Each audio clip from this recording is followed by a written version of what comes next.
কলাপাড়া অত্যন্ত একটা চমৎকার একটি শহর, কিন্তু আমরা এবং এর মধ্যে দিয়ে যে একটি খাল প্রবাহিত হয়েছে, এই খালটা এই শহরের হৃৎপিণ্ড। কিন্তু আমরা দেখছি যে যা নানা ময়লা এবং আবর্জনা ফেলে খালটাকে প্রায় এখন মৃত প্রায়।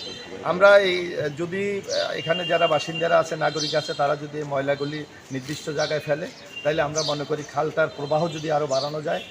এবং এখানে প্রশাসনিক কর্মকর্তা মহোদয় আছে, আমরা আশা করি যদি জনগণ আমাদেরকে সহায়তা করে, ভোটাররা আমাদেরকে সহায়তা করে, আমরা এই খালটাকে আবার পুনঃখনন করে এটার যাতে গতিটা বাড়ানো যায় সেই ব্যবস্থা আমরা করব।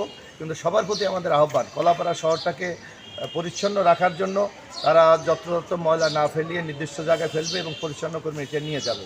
এটা দুটো উপকার হবে, একটা শহরটা যেমন সুন্দর হবে, অন্যদিকে আমরা এই যে বিশেষ করে এই যে মশাবাহিত যে রোগগুলি, এখানে ডেঙ্গু হচ্ছে, এখানে চিকুনগুনিয়া হচ্ছে, এবং গতবার আমরা দেখেছিলাম এটা মহামারী আকার ধারণ করেছিল।